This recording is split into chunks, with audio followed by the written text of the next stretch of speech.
মনে পড়ে আলিফ লাইলার কথা, টিভির সামনে হাজির হয়ে বসে যাওয়া এবং লোডশেডিং এ মুখ ভার করে বসে থাকা আমরাই হয়তো শেষ জেনারেশন। সাদা কালো বলে একটা টিভি ছিল, তা হয়তো আগামী প্রজন্ম জানবেই না কখনো। মারা গেছেন আয়ুব বাচ্চু। মাইকেল জ্যাকসনও অনেকদিন হলো পৃথিবীতে নেই। আর কোনো নতুন ফানি ভিডিও বানাবেন না মিস্টার বিন। নতুন প্রজন্ম হয়তো জানবেই না, কথা না শুনেও প্রাণ খুলে হাসা যায়। শুক্রবার মানেই বাংলা সিনেমা দেখার কথা মনে পড়লে এখন হাস্যকর লাগতেই পারে অনেকের কাছে। একটি মাত্র টিভি, আর সেই টিভি দেখতে ঘর ভর্তি মানুষ। সবাই মিলেও যে একটা সিনেমা দেখা যায় তা হয়তো বুঝবেই না নতুন প্রজন্ম। হয়তো মিনা মিঠুও বড় হয়ে গেছে এতদিনে। দারুণ দারুণ গল্পে তাদের প্রতিবাদী কণ্ঠ এখন আর দেখা যায় না টিভির পর্দায়। সিসিমপুরের কথা কজনেই বা জানে। এই প্রজন্মের চায়ের দোকানে একগাদা মানুষ নদীতে দল বেঁধে গোসল কিছুই পাবে না। ভাই বোন এখন যে যার মতো থাকে। আনন্দ কিংবা মারামারি কোনোটাই এখন আর আগের মতো হয় না। মায়ের চুলার পাশে বসে পিঠা খাওয়া এখন আর হয় না। দল বেঁধে চড়ুই ভাতির আয়োজনে কলা পাতা দিয়ে দোকান বানানো কিংবা নারকেল পাতা দিয়েও যে চশমা ঘড়ি বানানো যায়,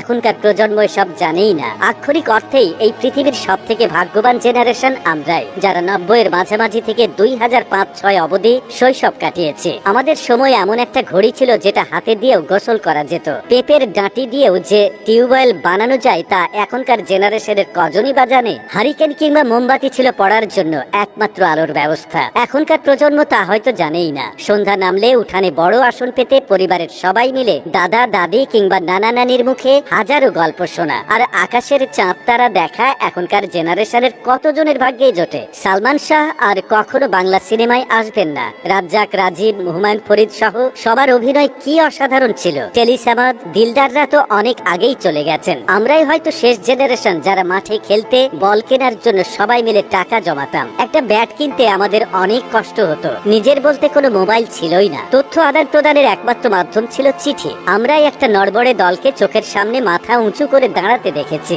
সাকিব আল হাসান, তামিম ইকবাল, রুবেল, মাশরাফিকে দেখেছি দেশের জন্য কাঁদতে, ভাঙা হাতে লড়াই করতে। জেমস, আয়ুব বাচ্চু শিরোনামহীন মাইলসের সবচেয়ে ভালো গানের সাক্ষী আমরাই। আসিফের ও প্রিয়া গান, জেমসের রাতের তারা, বাবা কতদিন দেখিনি তোমায় কিংবা আয়ুব বাচ্চুর আমি কষ্ট পেতে ভালোবাসি, দুর্দান্ত সব জনপ্রিয় গানের সাক্ষী এই আমরাই। খুব সহজলভ্য ইন্টারনেট পেয়েছি আমরা। গুগল, ইউটিউব, ফেসবুক সব পেয়েছি। তবে মাসুদ রানা কি আগের মতোই লেখা হয়? কতদিন নদীতে নৌকা ভাসানো হয় না? অনেক স্মৃতি আছে আমাদের। আবেগে ভেসে যাওয়ার গল্প, আবেগে ভেসে যাওয়ার মতো গল্প আছে। বাবাকে জমের মতো ভয় পাওয়া শেষ জেনারেশনও হয়তো আমরাই। তো বন্ধুরা, মনে পড়েছে কি আপনাদের সেই 90-এর জেনারেশন? সেটা আমাদের কমেন্ট করে জানিয়ে দিন। এতক্ষণ সাথে থাকার জন্য ধন্যবাদ।